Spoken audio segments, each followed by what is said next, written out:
I would like to say why I came up with this idea.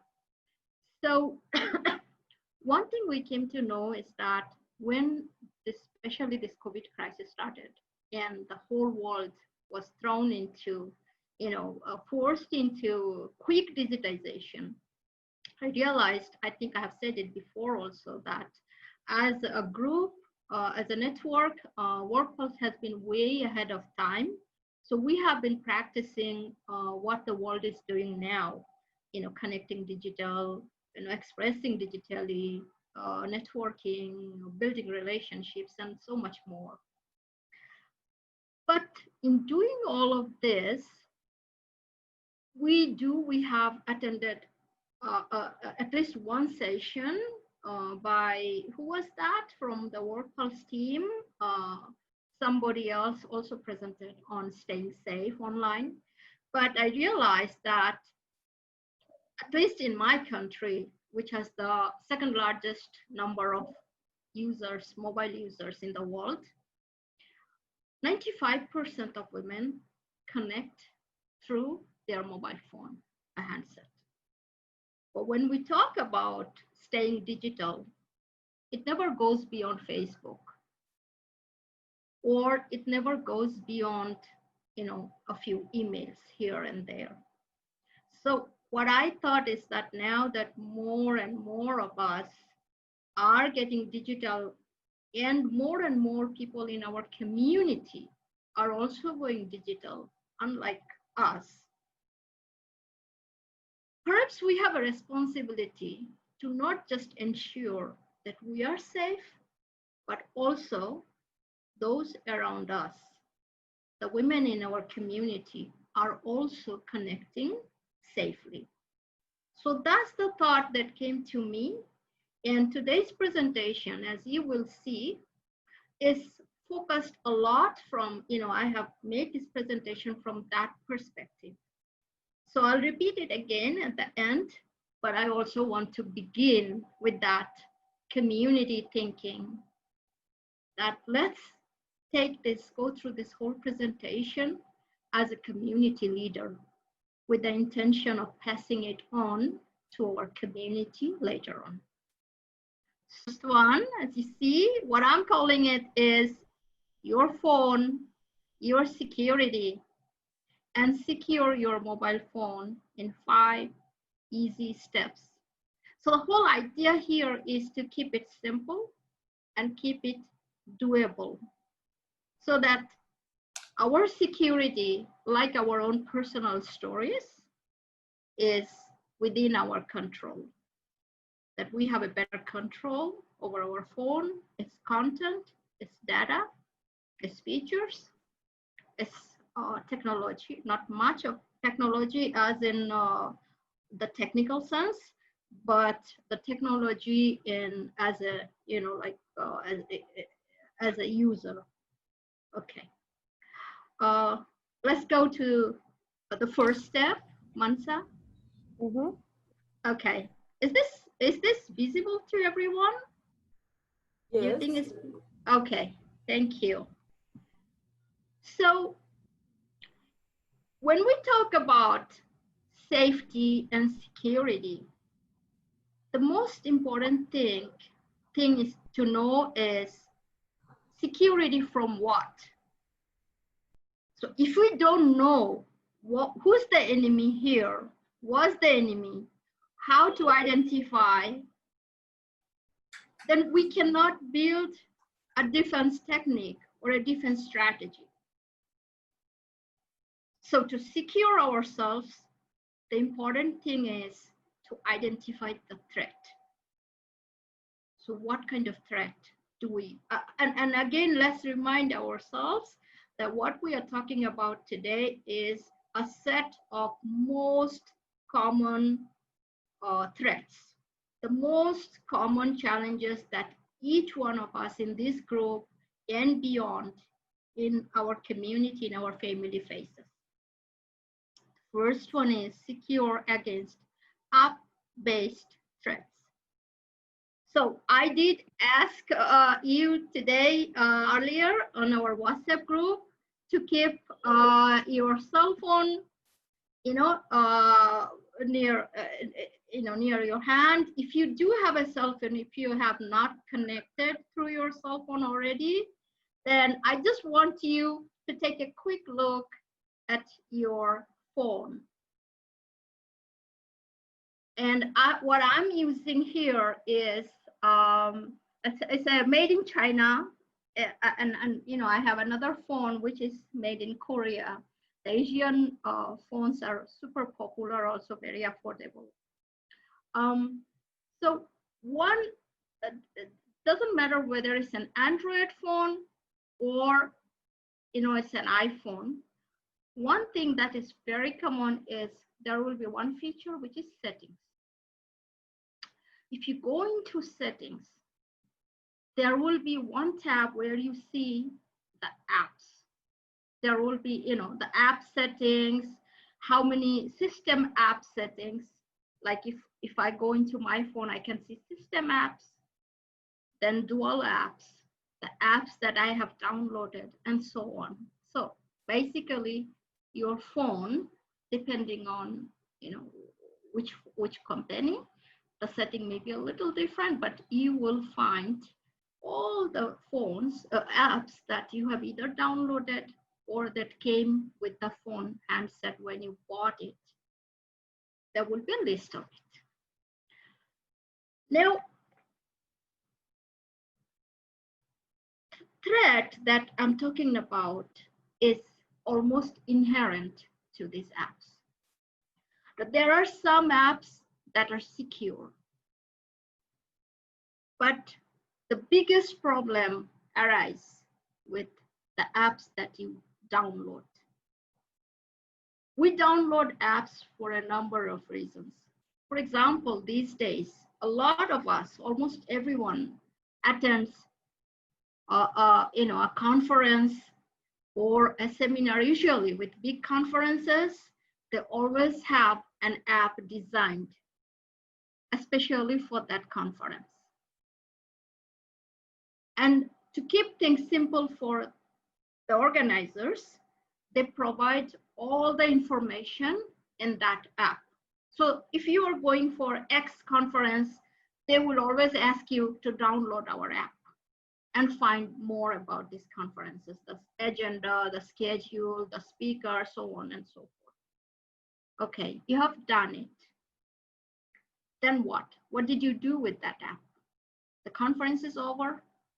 After 3 days, did you go back and check what that app is still doing? You probably haven't.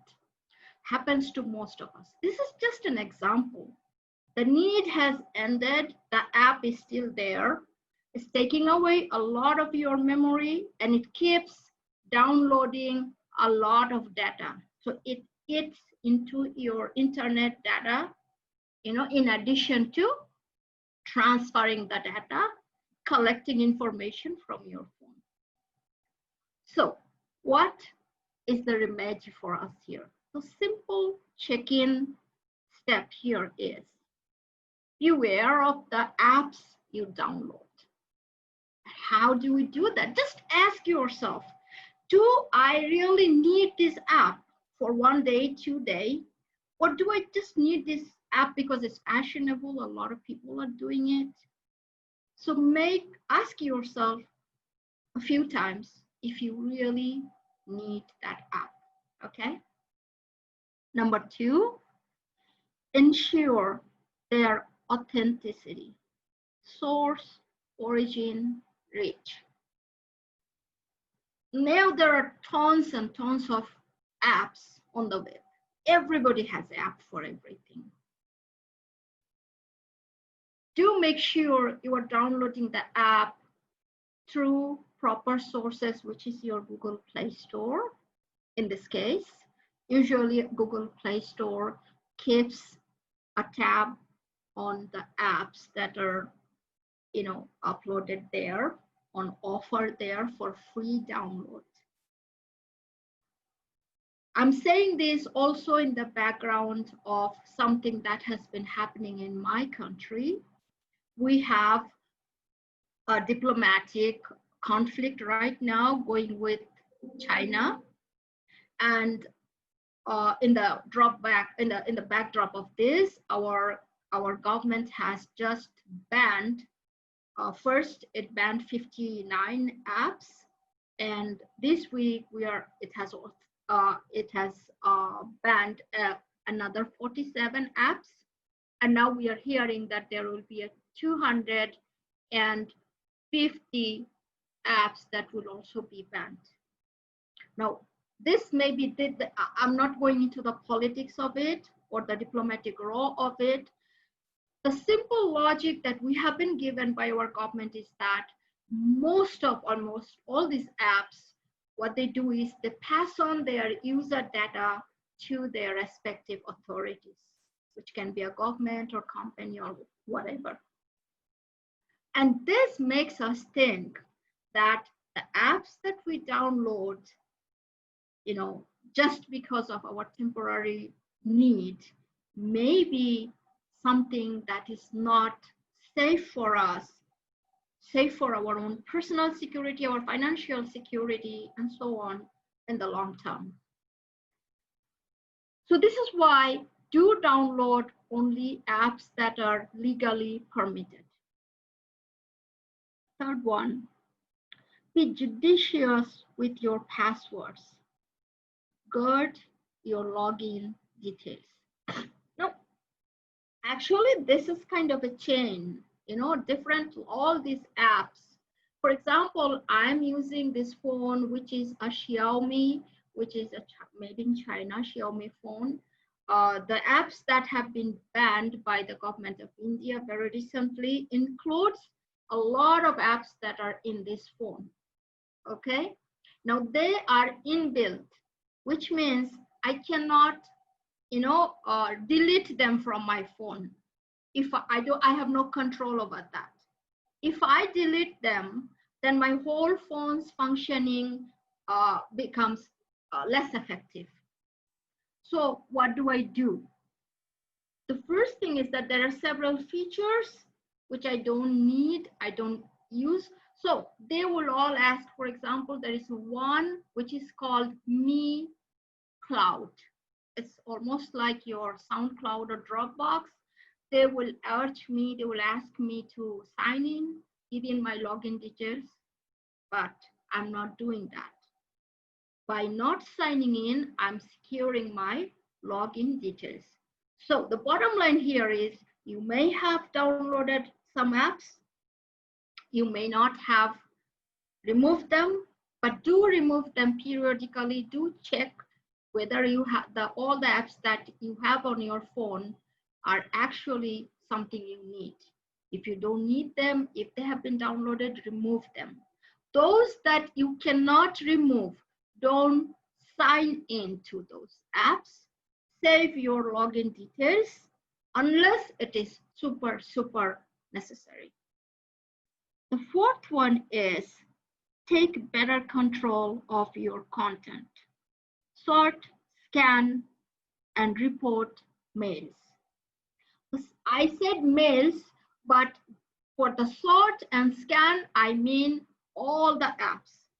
Now, for example, I have some apps here. I cannot remove them. I'm not using them. So what do I do to control them from my end as a user? What I do is I go and restrict these apps from accessing my mobile data or my Wi-Fi. This is a simple thing you can do from your settings. You can open the list of all the apps that you have, and what you can do is you can restrict your internet access. For example, there is an inbuilt app called messaging, texting. You are giving it access to internet, but then there will be something for maybe your shopping, maybe your some other, maybe a gaming thing. You can restrict the app's access to your internet. The moment you do that, this particular app stops using your GPS, stops using your internet, stops using your internet data. And you can do the same thing with each and every app individually. Okay, you can sort. By sorting, I mean you can periodically go and check which apps you need, which you don't. Remove those if they were downloaded. Scan them. By scanning, I mean clean. These days, most smartphones come with an inbuilt, a cleanup feature. Clean up your phone. Yeah, there is a lot of what we call the residue. So, for example, you downloaded a video, you deleted it, but there's still residue. There's still traces of that. You can scan and you can actually you can clean up your phone periodically. This is important. And then report mails. How do you report? So when you are doing the same thing, if you're checking your emails on your phone and you find something suspicious, you don't find an email that you have not connected with the sender, you just report as spam. Just report spam. Or if you see that they have they are showing it you as somebody who is subscribed to this email, but you have not personally subscribed, then just click on report spam, unsubscribe, and report spam. So do this with all the apps that you have on your phone to minimize the threats from app-based, the app-based threats. Okay, can we go to the next slide?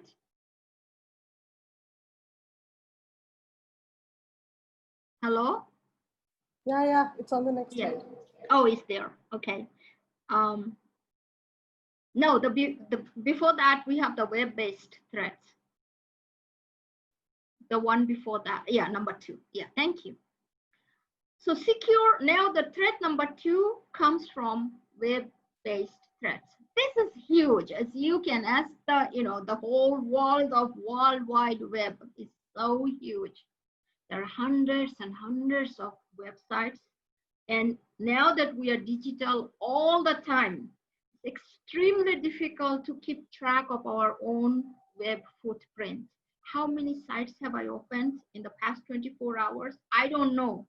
How many sites have I gone into just for a little bit of reference or checking up a picture or something? It's impossible to keep tab of. So what can I do? But there are threats, there are somebody, it's not like every time my phone will be hacked.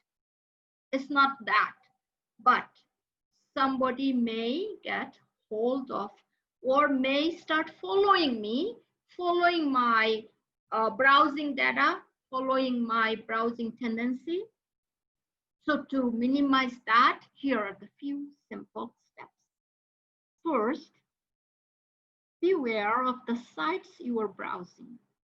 Now what happens is, usually if you are using a good smartphone, the phone does send you an alert saying, if you are, let's say you are trying to open a link and a new website, and your phone, your browser, usually if you're using, let's say Chrome, the latest version of the Chrome, it does recognize if the site is dangerous. By being dangerous, what I mean is a lot of times unused links and websites are hijacked by internet hackers or unethical traders, unethical users. I'll give an example. I have a blog, and my blog has won quite a few awards for being the best environmental blog in Asia.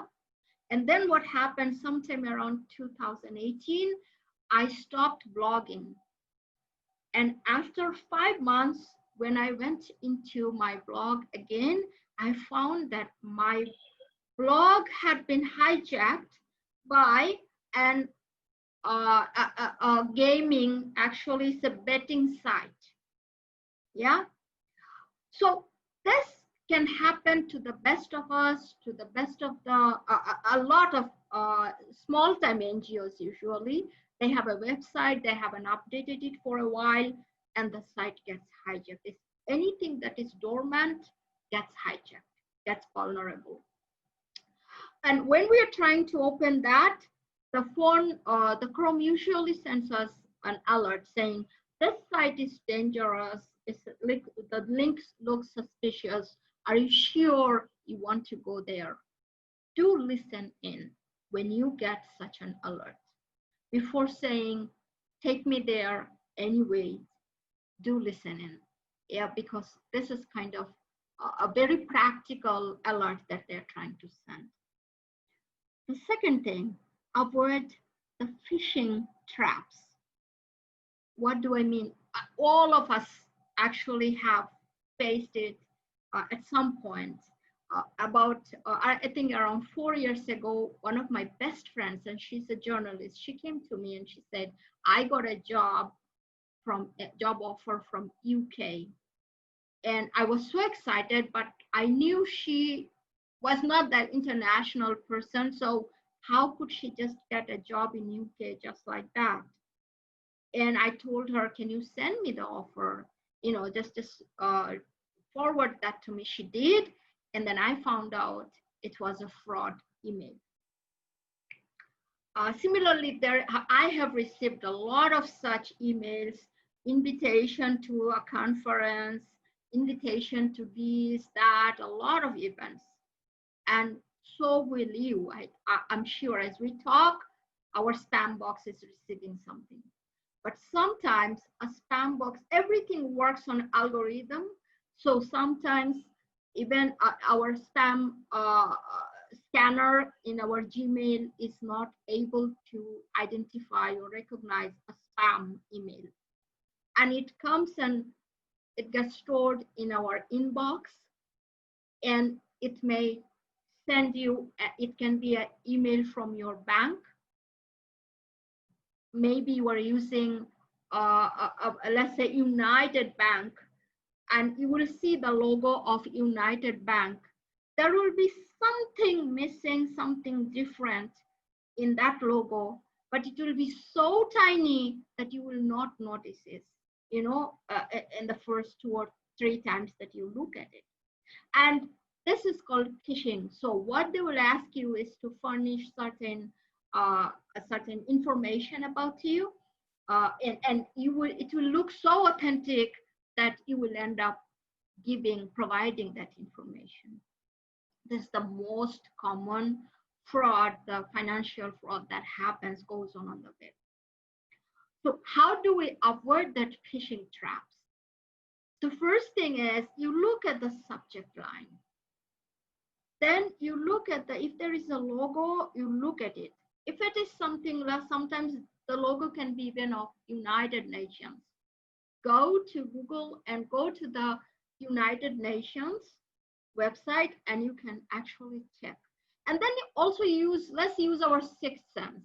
Like, did we communicate with anybody, an XYZ organization, to receive such an email?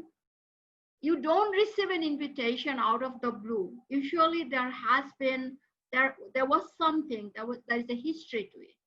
So ask yourself the most common questions that you will usually ask when your son or your daughter or your brother or sister brings home a friend. What's your name? Where are you from? You know, what do you do? How do you know my son?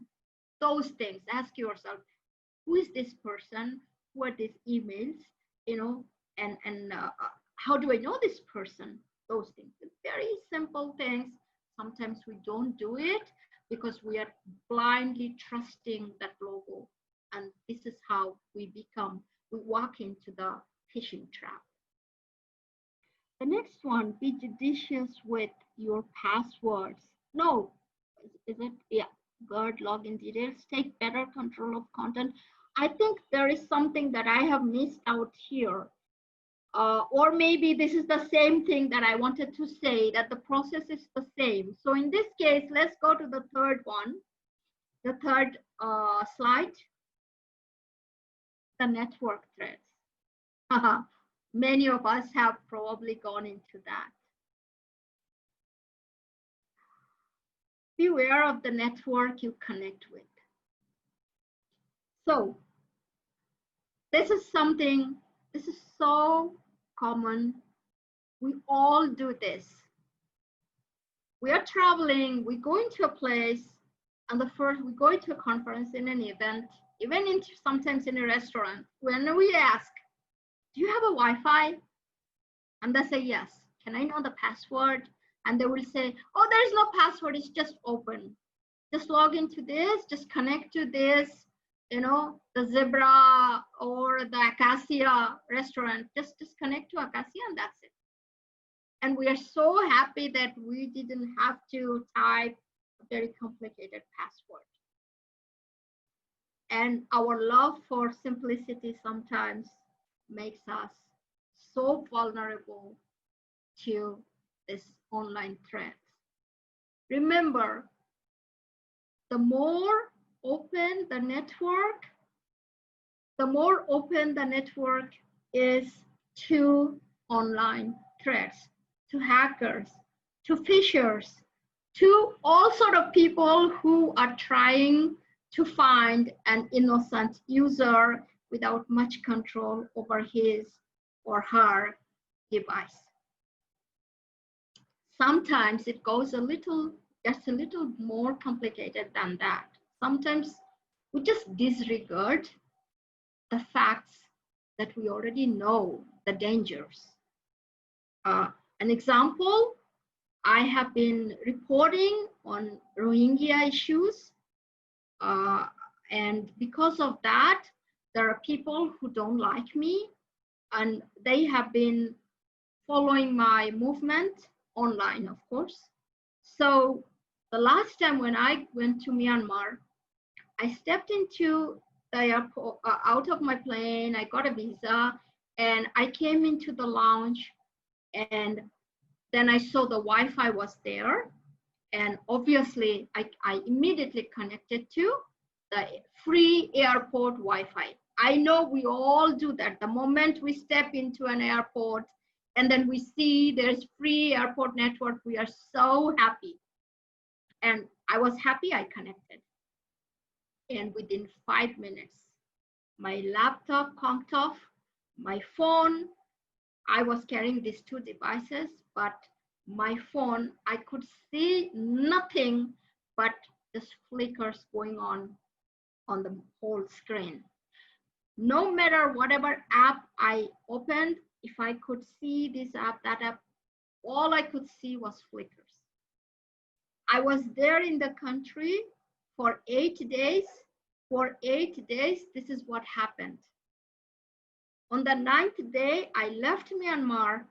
I came back to Bangkok and my phone was fine. Yeah. So the simple takeaway from this is that there are networks that can track you.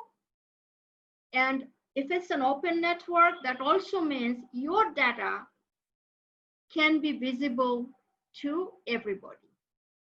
So the moment I connected to the open airport network, my device became visible to certain people, and they immediately remotely disabled my access to, to my phone, to my own device. It doesn't mean that it will happen to you, to me, every single time. But it's good to know that whenever we are getting into a free open network zone, for example, a free Wi-Fi zone in your railway station, in the bus station, in a bookstore, in a restaurant, don't rush into connecting to that Wi-Fi. It's better to connect to a Wi-Fi in a public place that is not open, that requires a password, because a password means security. Next, Bluetooth. So I have not connected to a Wi-Fi, but still somebody knows where I'm going. Somebody knows what websites I have browsed. Somebody knows which shopping sites I have opened. How? Because I forgot to switch off my Bluetooth. And now in this COVID time, a lot of governments, for example, my own country, my own government has designed an app which is, the intention is to track every COVID positive case for the better support of, better containment of the disease, supporting the citizens and so on. But who is controlling this data? And the app also requires you, the moment you download this app, it requires you to keep your Bluetooth on all the time. So even if you are out of a Wi-Fi network, somebody can track you by following your Bluetooth signal. So if you are in a situation, if you are working somewhere, if you don't need to keep your Bluetooth on, please turn it off. Do turn it off. Okay. Next, control your GPS. GPS is the other tracking feature in your phone. Wherever you go, our network follows. How the network follows you? Because you let the network follow you, because your GPS is turned on. So if you want to, if you are on a mission, let's say, if you don't want people to track you, if you don't want people to know what you are doing all the time, who you have met, which areas you have gone into, turn off your GPS. You can do it manually through setting. All of these things we can do manually, through the setting. Let's go to the next one. Number 4, please.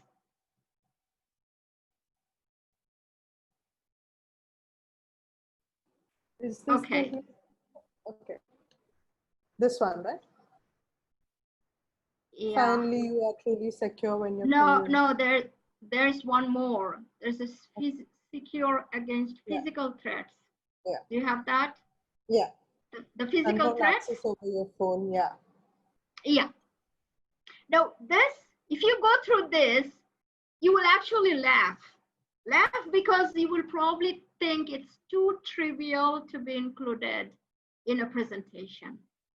But trust me, this is actually something that we disregard so often.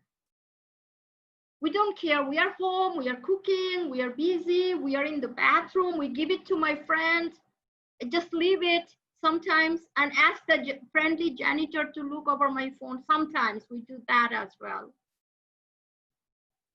And I don't know how it plays out with everybody, but I have actually seen a lot of women give their phone easily to their boyfriends, the boyfriend that they may actually break off after some time. The thing is that it's about trust.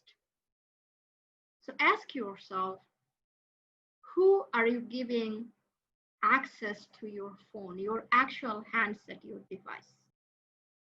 It's not just about always trusting the person, but also about asking the maturity of the person. I get a lot of emails, a lot of messages, sometimes from colleagues and from people saying, sorry, my son did that. Sorry, my daughter sent off this thing. So sometimes it's actually a cute cat picture or a cute smile of a kid, but trust me, it doesn't have to be always that cute. If it's an immature user getting access to your phone, the person may end up sending something sensitive from your phone. So let's just be careful about that. Next one, be careful of what content you save. Now, what do I mean by that? I mean, for a person like me who is very bad with numbers, I forget the numbers to a lot of things like my bank account, you know, numbers to something, some sort of some password, and I sometimes, you know, we sometimes save it in our phone. So let's be careful of not doing that. It's easy to do that, but let's be careful. Now, I'm not saying that if you must save something, you must save something, but let's be smart about it. Let's use a code for it. For example, I'm using an ATM card number that I cannot remember. So I want to save it, but I also don't want anybody to know that it's my ATM number. So what I will do is I will use it in a smarter way. For example, if my number is, let's say, 2000 and my ATM is United Bank, I will not say write it as United Bank. I will say 2000 post office. You know, just saying. So that's my own code. But yes, we have to remember this. But thing is, for phishers, for hackers, it's not difficult to take away the numbers. The digits are easy to steal if it is that available to them. So best thing is, whatever content you are saving, again, remember the first slide, periodically go, sort, scan, remove the thing that you don't. A lot of people send you photos, videos on WhatsApp. A lot of people send you a lot of content that comes and automatically get downloaded into your phone storage, phone memories. Sort, scan, remove that before and do what content you save. Some of this content can be malicious. Some of them can be so big that they will take away half of your storage. So be careful. And then the third thing is, be careful of your data storage. This is where I will repeat what I said right in the beginning, that while you can control some of the apps and you cannot control some of the apps, you can definitely control your internet access. And I request you to please do it without fail. The other thing that I will request you to do is every 10 days or every 2 weeks, do go into each app and clear your data. Clear a lot of that. You will be surprised to know that a lot of apps that you never used, they will give you the option of uninstall the data, clear the data, and you will ask, oh my God, what kind of data did they have? I didn't even use them. But this is what it is. Inbuilt apps, or once you have downloaded apps, they will automatically collect the data that you have. So just go and click clear your data. Otherwise, those data stay stored into each of these apps. And beyond that, you don't know who's controlling where these networks are supposed to send and who they're supposed to share with. Okay, can we go to the last one? Yeah, done. Yeah, so finally, you are truly secure when your community is. So this is the overarching message that I began with today, that we are truly secure when our entire community is. Now, you define your own community. It could be your family, it could be your neighborhood, it could be your colleagues, your office, and so on. So be a model ambassador and pass on the knowledge. Very, very simple, doable things. Check your apps. If you have, first of all, don't download anything unless it's an absolute must. If you have downloaded some apps, do check on them regularly and see if you really need them anymore. If you don't need them, delete the downloaded apps.